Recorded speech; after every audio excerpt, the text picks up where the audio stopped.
warahmatullahi wabarakatuh.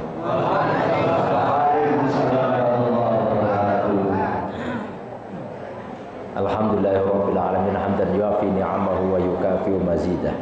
Allahumma shalli wa sallim ala sayyidina Muhammad wa ala alihi wa sahbihi wa barik wa sallim ajma'in. Allahumma jalli mahbuban fi qulubin nas wa basyirni bil hidayah ila ma tu'ashirina salam. Allahumma jalli mahbuban fi qulubil mu'minina wal mu'minat wal muslimina wal muslimat wa basyirni wa balighni wa balighna ila ma tu'ashirina salam. Wallahu khairul hafidh wa huwa arhamur rahimin. Ya Allah, ya Hayyu ya Qayyum ya Azim ya Rabbal Alamin, Qayyum yarzuqu man yasha'u quwwah. Ilahi anta maqsudi wa ridhaka matlubi, a'tini mahabbataka wa ma'rifataka, la haula wa la quwwata illa billahil aliyyil azim. Rabbi shrah li sadri wa yassir li amri wahlul 'uqdatam min lisani yafqahu qawli. Allahumma nawwir qulubana kama nawwartal arda bi nuri syamsika abadan abada wa ba'du. Hadratil mukarramin wal muhtaramin, al-habaib wal masyayikh wal ulama wal asatis wal asatizah, para sesepuh, para guru-guru kita, Kiai Zulfa Mustafa, Kiai Habibi, Kiai Ja'far, doakan beliau sehat lahir batin. Guru kita Kiai Abdul Hamid Mustafa, para pengurus masjid Al-Barakah atau Al-Barakah, para pengurus Al-Barakah, para sesepuh, bapak-bapak, ibu-ibu, tua, muda, kecil, gede, yang insya Allah semuanya dimuliakan oleh Allah. Amin. Saya diundang mendadak katanya dalam rangka acara Isra dan Mi'raj. Justru sekarang saya bingung mau nerangin apa, karena di Ukhuwah ini udah luar biasa. Ada yang ngajarin fikih, betul ya? Terus ada lagi tafsir. Terus apa lagi? Tauhid, apa lagi? Hadis, apa lagi? Tasawuf, 5 apa 4 ini? 4. Fikih, hadis, tauhid, tafsir. Ya kalau udah gini udah gak usah ngaji, saya pulang. Orang udah semua komplit tuh, hadis ada. Nah ini saya bingung, saya tuh kalau udah di Ukhuwah tuh bingung mau ngajarin apa. Karena di sini udah ada tafsir, hadis, Qur'annya, tafsirnya ada, tauhidnya ada, tasawufnya ada, akhlak ada. Nah ini dia ini. Berarti hari ini babnya bab apa? Akhlak. Karena kalau saya nerangin Isra dan Mi'raj, setiap tahun udah tahu kalau Isra-nya itu Nabi dalam Al-Quran minal masjidil haram ilal masjidil aqsa, sudah jelas. Mi'rajnya sudah jelas ke Sidratil Muntaha. Nah terus apa yang dilakukan sudah tahu, ketemu ini, ketemu Nabi ini, ketemu ini, kendaraannya bukan Pajero tapi pakainya apa? Buruk. Jadi udah tahu. Nah kalau udah tahu ya berarti ngajinya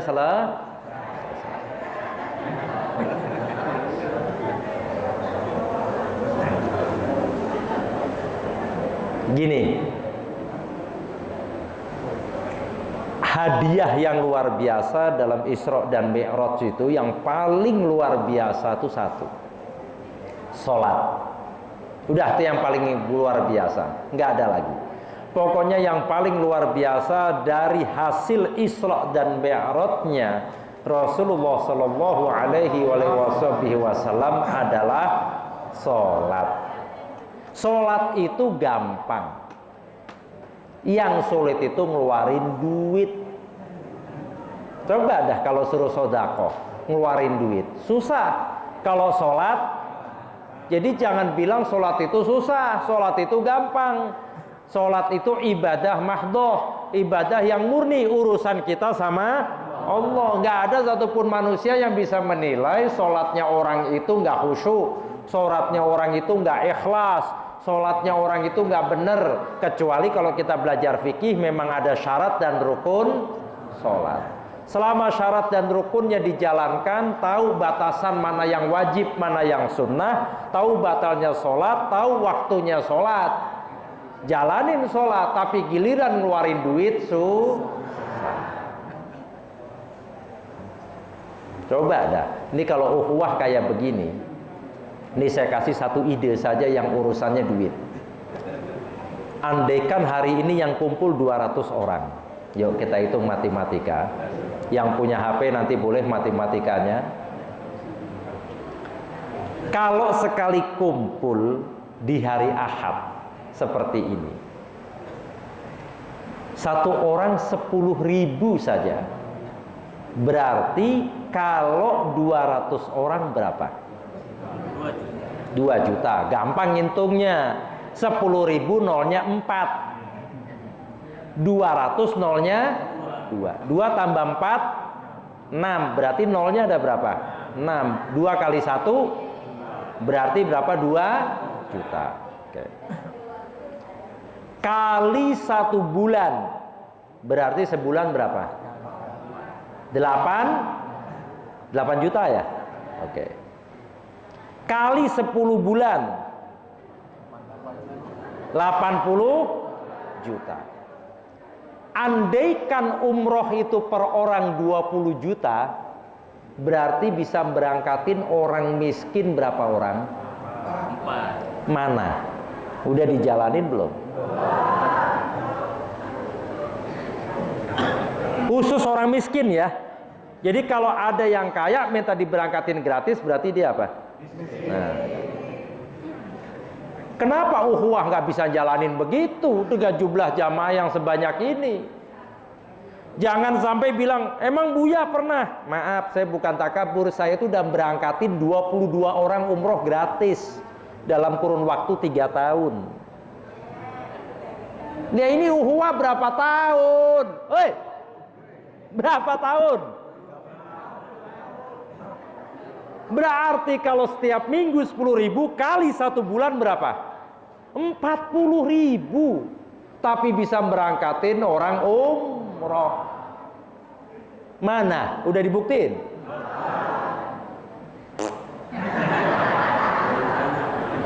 Gaya doang. Ngaji maunya gratis gitu. Gila urusan duit aja. Gua mah gampang. Lu minta aja dulu, ntar kalau kurang minta sama gua. Ternyata lebih ya gue nggak ngasih karena gue bilangnya kalau kurang. Ini kelemahannya umat Islam khususnya. Kalau sholat saya nggak ragu. Oleh bayangin subuh sudah sholat, zuhur sholat, tapi kalau urusan duit aja, pokoknya matematikanya matang. A'udzubillahi minasyaitonirrajim. Bismillahirrahmanirrahim. Lan tanalul birra hatta tunfiqu mimma tuhibbun. Enggak bakal tuh kalian mendapatkan kebaikan yang hakiki sampai kalian berani membelanjakan, mengeluarkan apa yang kalian cintai. Umumnya manusia cinta dengan apa? Harta. Coba bayangkan. 1. Kedua, duit 80 juta kalau dipakai buat bedah rumahnya fakir miskin bisa atau enggak? Mana? Ukhuwah udah jalanin belum? Ini habis saya babat hari ini. Bodoh amat. Mau diundang lagi mau enggak terserah. Saya nggak makan dari ceramah. Ini saya saklek ini hari ini. Kenapa? Emang Buya udah buktiin? Sudah. Nanti lihat di YouTube. Udah gue masukin YouTube. Mau pamer saya tunjukin. Gue bedah rumah orang fakir miskin. Itu proyek saya.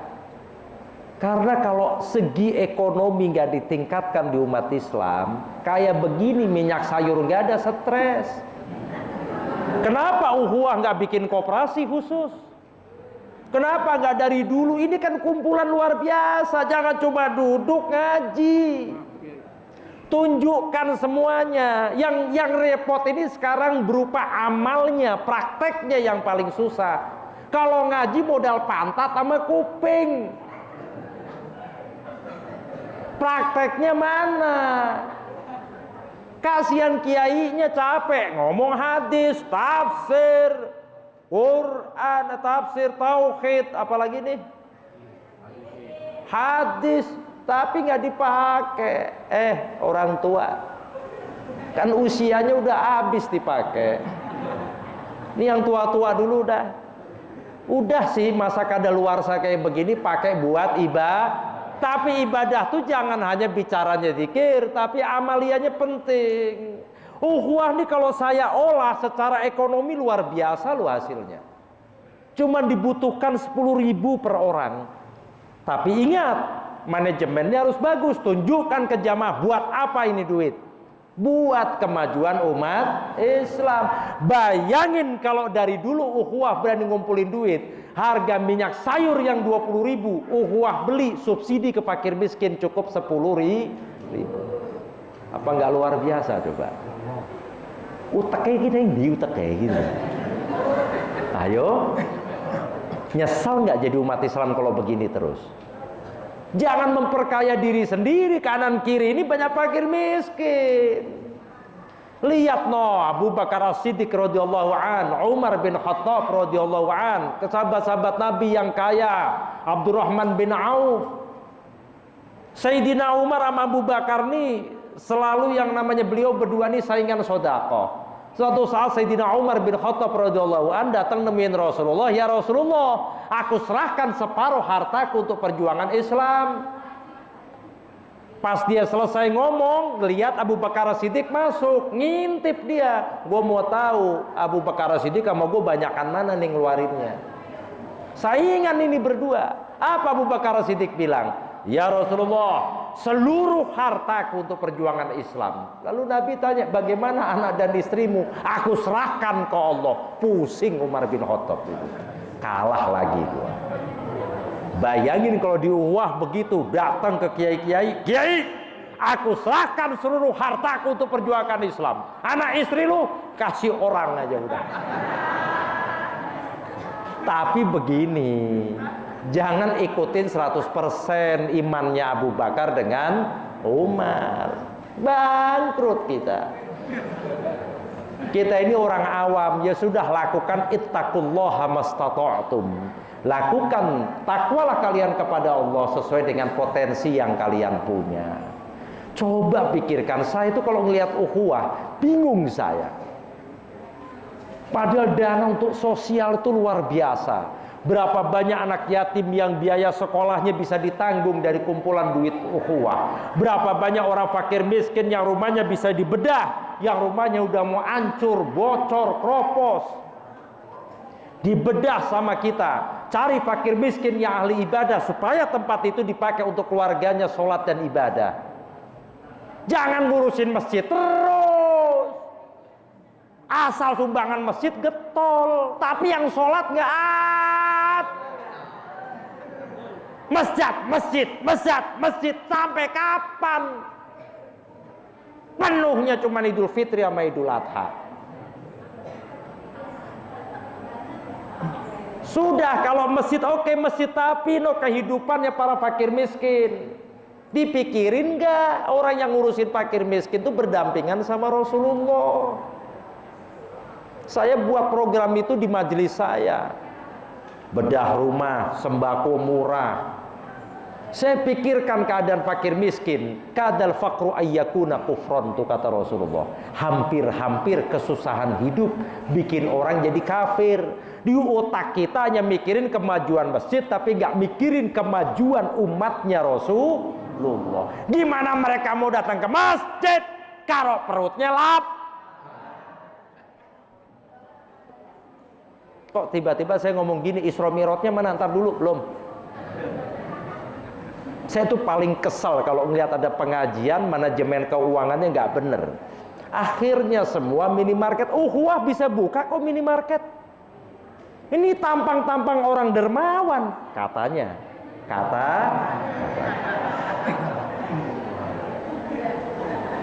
Coba bayangkan, Rasulullah tuh luar biasa mikirin ekonomi umat Islam. Kita butuh orang dermawan.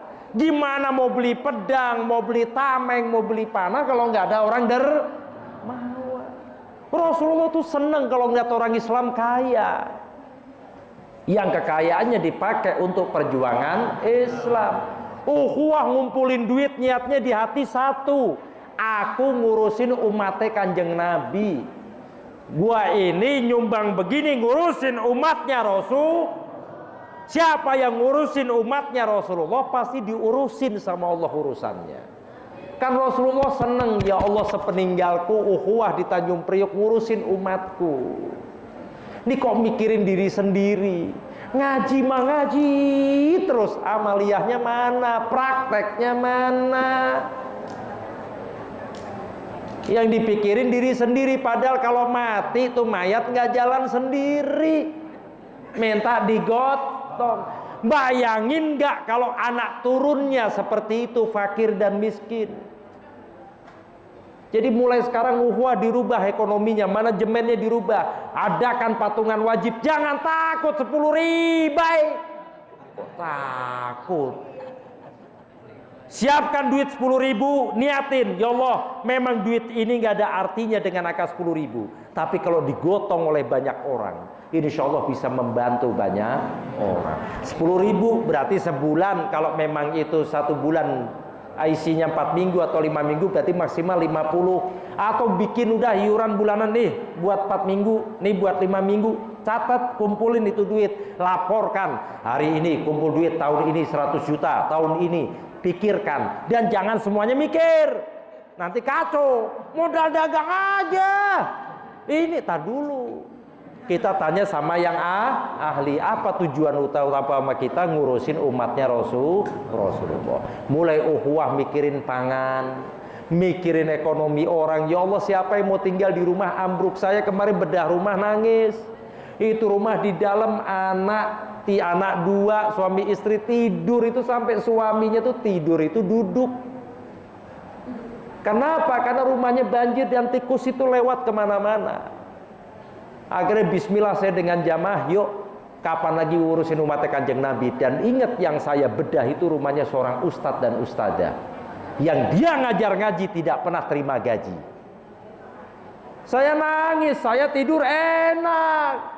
Umatnya Rasulullah yang sekarang ini kadang aneh, masih bisa pules tidur enak tapi nggak mikirin tetangganya yang susah payah. Ini saya nggak tahu kesurupan apa tiba-tiba ngomong gini saya nggak tahu nih jin mana yang masuk. Tapi hati saya begitu ngelihat, nangis. Saya bilang sama Jamal, lu tega apa? Yuk bareng-bareng bongkar total, kita suruh ngontrak 2 bulan, kita bayarin kontrakannya sebulan 1 juta, 2 bulan 2 juta, ini udah kontrak. Rumahnya kita bedah semua, kita kasih lemari, mesin cuci, kasur, kamar mandi, 1 lantai lebih setengah. Jadi 1 lantai, 2 lantainya setengah kita bangun itu bangunan. Pintunya aluminium, jendelanya semua. Nyampe nangis, nggak bisa ngomong. Ya Allah Gusti, aku nggak pernah berpikir kalau tempat ini bakal seperti ini. Kita akhirnya pikir, ya Rasulullah saksiin nih ya, saya lagi ngurusin umatnya engkau. Coba. Seorang ustadz dan ustadzah yang seumur hidupnya ngajar ngaji nggak pernah terima gaji 1 sen pun. Mana ukhuwah? Air mata Anda tuh air mata bohong nangisnya. Kalau Anda air mata bener, pikirin umatnya Rasulullah yang pada susah. Ukhuwah tuh kumpulan yang luar biasa. Apa artinya ngaji kalau nggak ada amaliyahnya?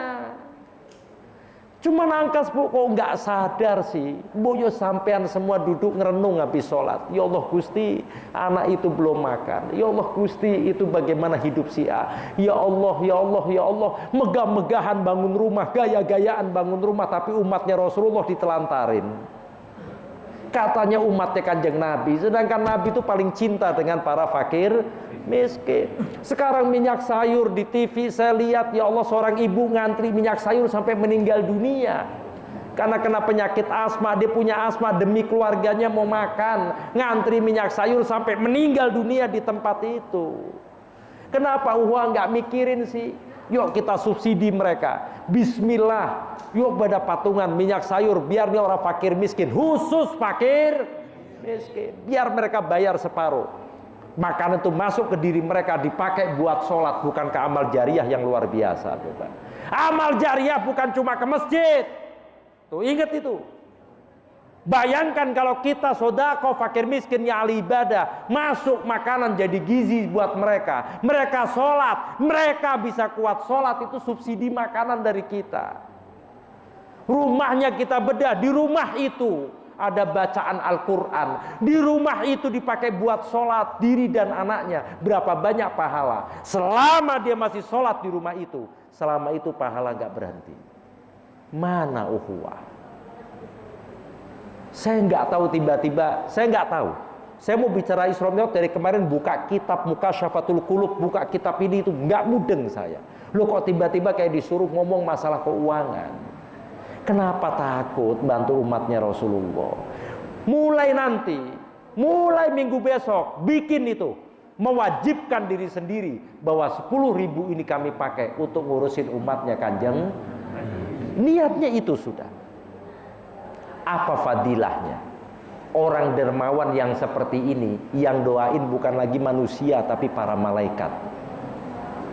Orang dermawan seperti ini, mungkin doa kita diragukan, tapi kedermawanan kita yang lillahi ta'ala didoakan oleh para malaikat. Jangan budek hari ini, keluarin di hati bahwa inilah fadilah Isra dan Mi'raj. Karena sholat itu udah jelas, inna sholata tanha anil fahsya'i wal munkar. Itu fadilahnya sholat, nyegah diri dari perbuatan keji dan mungkar. Pelit juga bagian dari perbuatan yang gak baik. Kalau orang sholatnya benar-benar dia sholat sifat dermawan kebuka di dalam hatinya. Dan perlu diketahui juga, Nabi mengatakan salah satu ciri wali abdal, salah satu ciri walinya Allah, salah satu ciri walianya Allah, walinya Allah itu salah satu cirinya as-sakhiyu, punya sifat dermawan. Lakukan itu. Hanya 10.000 rupiah. Ya Allah, tapi berapa banyak? Tunjukkan di Tanjung Priok ini, kami kumpulan orang bodoh, tapi kami punya himmah, punya semangat, punya giroh untuk ngurusin umatnya Kanjeng Nabi. Kenapa nggak berani? Kumpulkan orang fakir miskin, kita bawa dia untuk ketemu Rasulullah melalui haji ataupun Kamu berangkat, sampaikan salam kami para jamaah ukhuwah di hadapan Rasulullah. Kami bantu kamu untuk ketemu Rasulullah. Siapa yang ziarah kepada Rasulullah di saat Rasulullah mati, itu sama saja silaturahmi ke Rasulullah di saat Rasulullah masih hidup. Fakir miskin ngomong, ya Rasulullah, salam dari seluruh jamaah ukhuwah. Apa kata Rasulullah? Alaihimassalam, Alaikumussalam. Ya Allah, indahnya kita orang bodoh seperti ini, salam kita dijawab oleh Rasulullah. Saya utus 22. Memang saya khususkan 22 orang itu para ustadz dan ustadzah yang mereka tidak dapat gaji tetap, ngajar lillah, gratis ngajar ngaji. Saya pilih tuk berangkat dalam kurun 3 waktu. Ini kalau bukan corona, saya berangkatkan lagi 10 orang. Kok takut? Ya Allah, kita ini ibadah kita, sholat kita itu gak jamin kita masuk surga. Lalu ngapain kita sholat? Nunjukin sifat kehambaan kita kepada Allah. Kita ini makhluk yang lemah. Saya pun kalau suruh khusyuk susah. Makanya saya takut kalau ngomong sama jamaah sholat yang khusyuk ya. Wah, itu saya takut itu. Tapi kalau khusyuk menurut fikih saya berani. Ingat, dalam pembahasan ilmu agama terkadang ada arti satu kalimat, arti satu hal, tapi menurut tauhid beda, menurut hadis beda, menurut fikih beda. Kalau khusyuk menurut tauhid, waduh, sahabatnya Rasulullah SAW itu pernah sholat sampai sahabat bingung bedain mana orang sholat, mana tiang masjid. Saking diemnya, sehingga sahabat itu nggak kerasa kalau kakinya udah dimakan rayap. Di sini ada banyak cantengan, bukan dimakan rayap. Itu khusyuk beneran itu, nikmat luar biasa. Lah kalau kita jajal imamnya kelamaan, suaranya kagak enak, ngamuk kita.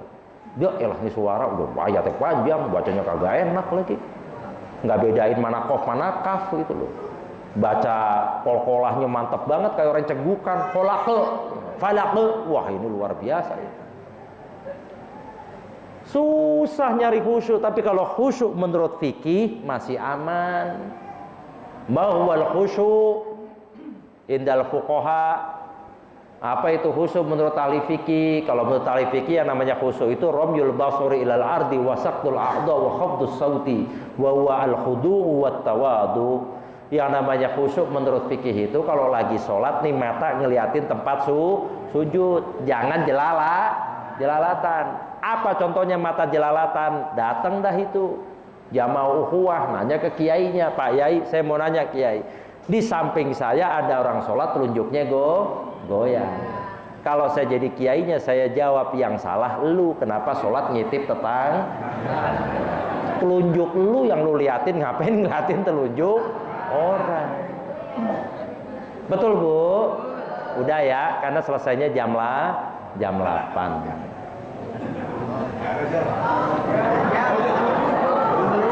menit lagi. Saya sengaja datang terakhir karena perjanjiannya jam 8. Jadi sebentar aja, yang penting selesai. Jadi jangan iseng kalau sholat. Ya namanya sholat itu, kalau khusyuk menurut fikih, jangan menurut tauhid, ribet udah. Menurut fikih dulu aja, kita orang yang bodoh udah. Pokoknya kalau sholat di pandangan mata, romyul basori ilal ardi. Ini pandangan mata, lihat tempat liatin tempat sujud. Jangan ngeliatin telunjuk orang. Tempat sujud liatin. Wasaqdul a'dha, anggota tubuh tenang, jangan goyang-goyang. Nih asal subuh maju mundur, dat-ndut. Diam, susah amat. Saknul a'dha, anggota tubuh tuh tenang. Wa hafdus sauti, kalau memang kita itu jadi makmum, suara dilirihkan cukup kita aja yang denger. Karena kalau kegedean nanti yang samping kacau. Orang di samping maulidan, di sini lagi sholat, kuat berubah. Nih lihat. Bismillahirrahmanirrahim, lagi sholat. Di sini lagi baca maulid. Wal 'asr. Di sini innallaha wa malaikatahu, kacau itu. Makanya nek sholat itu wes pokoknya pandangan mata ke tempat sujud. Dia kata ulama fikih, anggota tubuh tenang, udah. Wa khabdus sauti, suara itu lirihkan cukup kuping kita aja yang dengar, karena salah satu rukun kauli. Rukun sholat itu kan ada rukun qalbi, rukun fi'li, rukun kauli. Rukun yang hati berarti niat. Rukun fi'li ya gerakan-gerakan sholat yang termasuk rukun. Nanti di rukun fi'li ada rukun pendek, rukun panjang. Ada lagi yang namanya rukun kauli. Ya rukun kauli ini, rukun sholat yang berupa ucapan, itu kata ulama fil madzhab Syafi'i, dalam madzhab Syafi'i yang penting kuping kita dalam kondisi normal, dalam kondisi keadaan normal. Apa contoh lagi nggak keadaan normal? Lagi sholat, masjid lagi direnovasi, suara keramik, ini berarti nggak normal. Ya sudah, hati ngerasa nih gue denger bacaan gue. Yang dimaksud kuping kita denger dalam keadaan normal. Udah, itu seperti itu. Wa huwa al-khudu'u wat tawadu. Ini bentuk dari, kalau al-khudu' bahasa santri bilangnya DP. Ini bahasa orang yang pasrahnya luar biasa. Bedakan al-khudu', bedakan tawadu.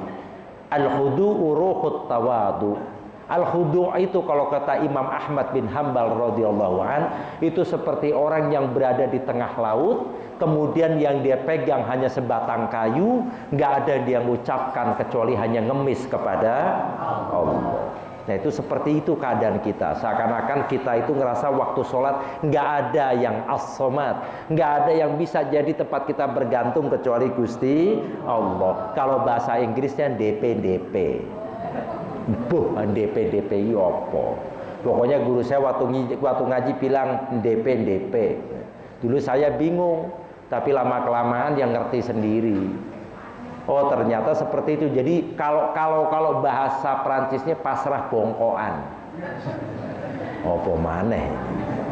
Wes pokoknya begitu udah. Ibaratkan seperti orang di tengah laut, dia hanya megang sebatang kayu, yang ada pasrah total. Benar-benar kayak suster ngesot. DP tuh gini. Nih lihat nih. Seakan-akan udah. Nah ini udah kayak orang nggak bisa apa-apa. Kalau masih begini masih bisa dibilang tawadu. Tapi kalau udah DP itu kayak orang ngesot, ya Allah Gusti, ya Allah Gusti. Nah itu dia. Nggak bisa apa-apa kecuali hanya Gusti Allah yang dimintain pertolongan. Itu namanya DP. Makanya dikatakan oleh ulama al-hudu ruhut tawadu. Hudu itu ruhnya tawadu, ruhnya rendah hati. Jadi kalau lagi sholat udah pasrah, nggak ada lagi yang bisa saya ajak komunikasi. Ada seorang ulama ketika khalwat ditanya, apa yang kau lakukan ketika kau nyempi menyendirikan dirimu dari pergaulan manusia? Aku kalau lagi sendiri, aku ngobrol sama Allah. Loh, kalau kamu ngobrol sama Allah, emang kamu tahu Allah ngomong apa? Kalau Allah ingin dengar omongan saya, tuh pas saya sholat. Saya sholat tuh berarti Allah lagi dengerin omongan saya. Loh kan pasti Allah jawab. Jawabnya kapan? Kalau pas saya lagi baca Al-Quran. Kalau saya lagi baca Al-Quran tuh berarti Allah lagi ngasih nasihat sama saya tuh. Ngasih wejangan, ngasih petunjuk. Itu hebatnya sholat. Ketika kita sholat, hadapan kita tuh Allah lagi ngobrol. Makanya ngobrol tuh kalau lagi sholat ya ampun, apa ya Allah? Apa? Ki sholatnya wong edan itu loh. Makanya disuruh nunduk, because Allah tuh a'la. Allah tuh zat yang maha tinggi. Nunduk. Bukan nunduk ngeliatin perutnya gendut mah tetap gendut. Yang dimaksud lihat tempat lihat di tempat sujud.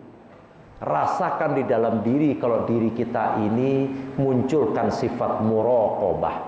Sifat selalu diawasi sama Gusti Allah. Allahu Akbar.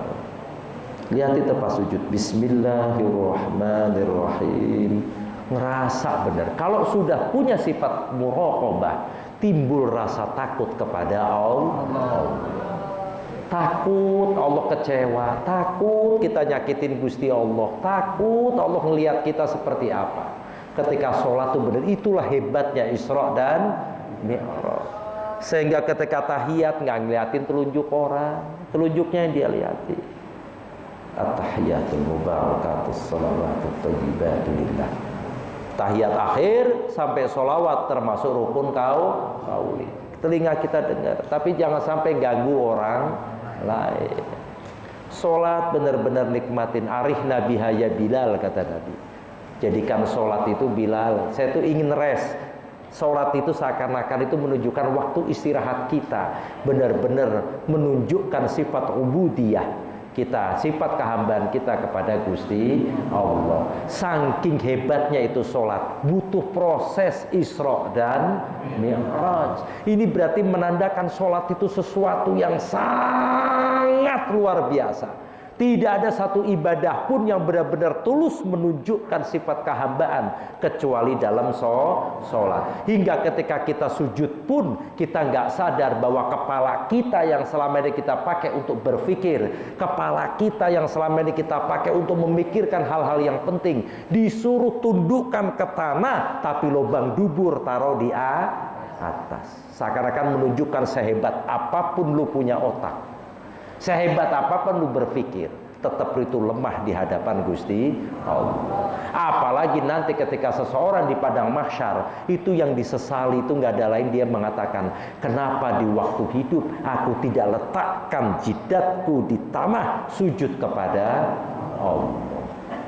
Saking hebatnya sujud, sehingga Nabi mengatakan, aqrabu ma yakunul abdu mir rabbih fahuwa sajidun. Fa'aksirut doa. Tempat yang paling dekat antara diri kita dengan Allah di waktu kapan? Yaitu di waktu sujud.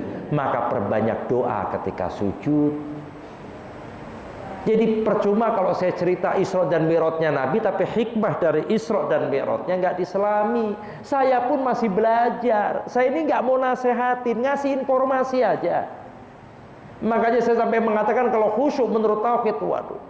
Apalagi kalau di dalam sholat benar-benar mantap, itu benar-benar seperti Al-Quran yang mengatakan, innamal mu'minuna idza dzukirallahu wajilat. Orang beriman tuh kalau udah disebut nama Allah itu hatinya bergetar. Innamal mu'minuna alladzina idza dzukirallahu wajilat qulubuhum. Jadi sholat itu benar-benar tunjukkan Rasulullah berjuang keluar syariat sholat itu butuh proses. Sampai difitnah sama orang Quraisy, didengki. Bahkan berapa banyak orang Islam saat itu yang ngaku Islam ternyata murtad karena nggak percaya dengan Isra dan Mi'raj. Berarti untuk mengeluarkan 5 waktu sholat ini butuh proses yang luar biasa, tembus sampai Sidratul Muntaha. Berarti sholat ini luar biasa, sehingga dikatakan imaduddin, jadi tiangnya, pondasinya agama. Pokoknya sholat sambil belajar rukunnya sholat. Jangan main sholat-sholatan doang. Ini yang jelek lagi, depan Allah angop, Allahu Akbar. Coba bayangin, depan RT, depan lurah takut angop.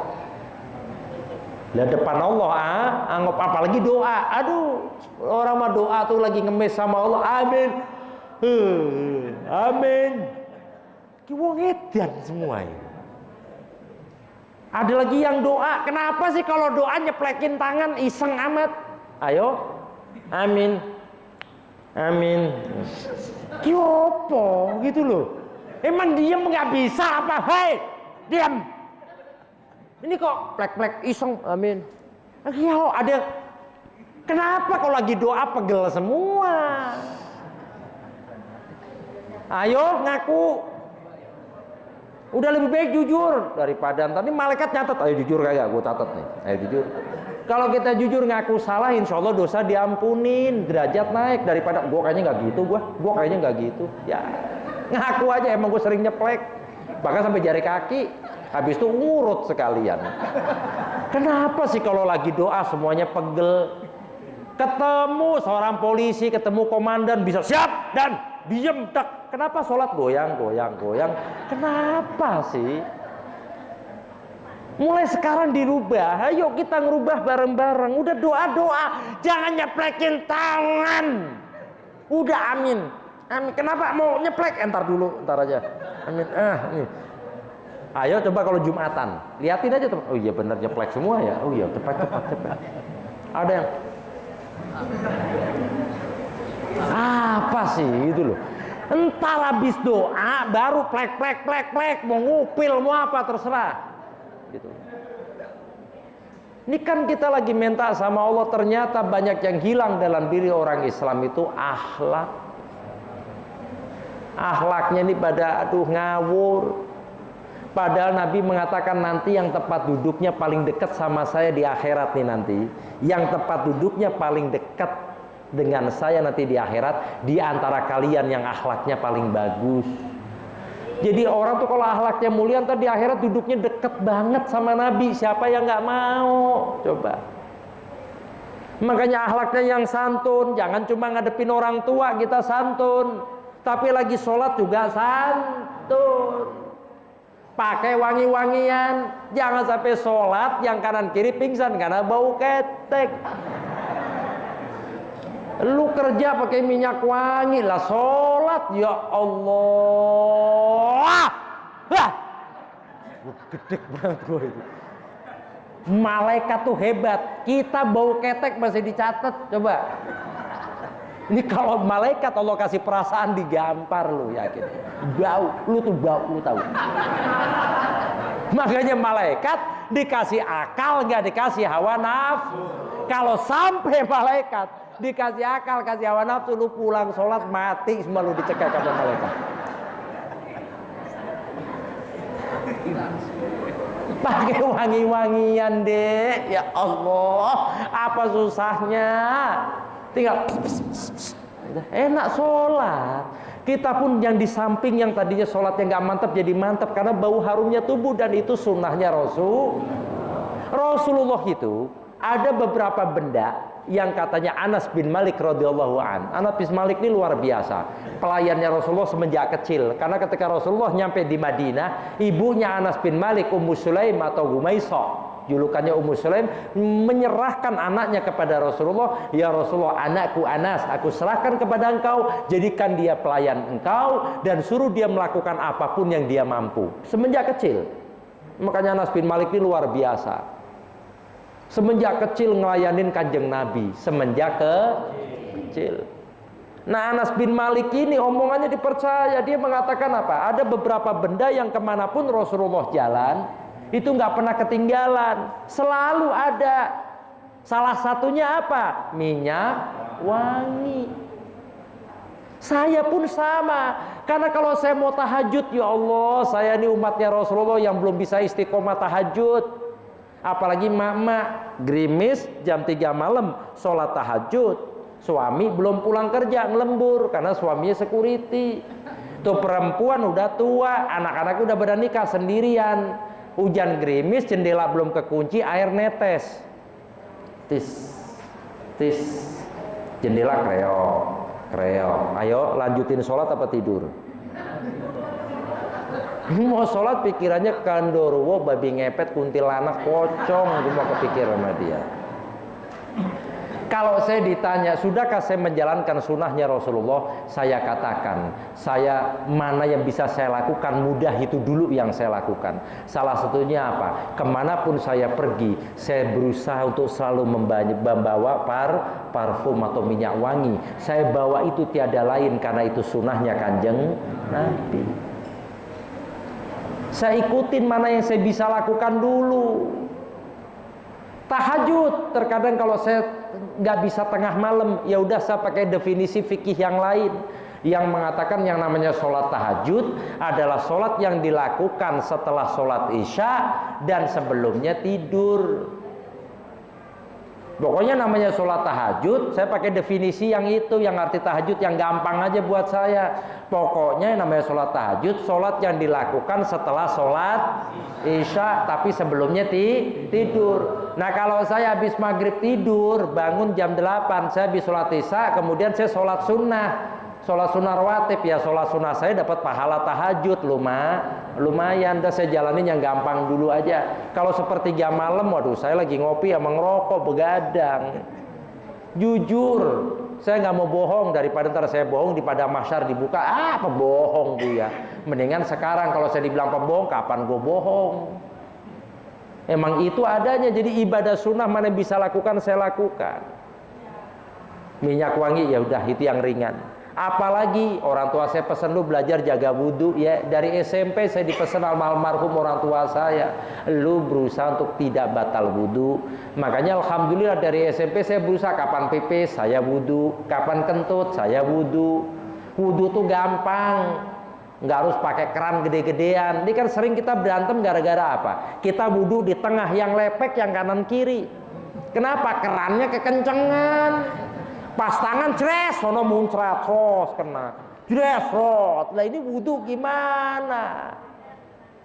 Nah ini wudhunya wudhu, tetap wudhunya sah, pahalanya nggak ada, airnya boros, akhirnya hukumnya makruh.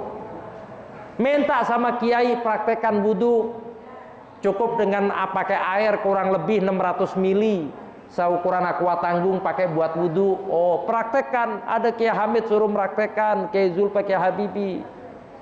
Biar anda bisa benar-benar wudhu. Ini nggak pernah sih sama gurunya, datang ke rumahnya aja ogah, giliran datang buah-buahan semua dibawa. Emang gurunya mau buka pasar induk? Duit, bawa biar terserah kiainya mau dipakai buat apa, pakai duit. Lu pakai ngatur aja lu. Gurunya kagak suka duren, darah tinggi, bawain duren, berarti kan nyumpain cepet mati. Udah yang netral aja duit. Emang Buya ngelakuin? Maaf, saya punya tradisi kalau datang ke ulama ngasih duit dulu baru ngobrol.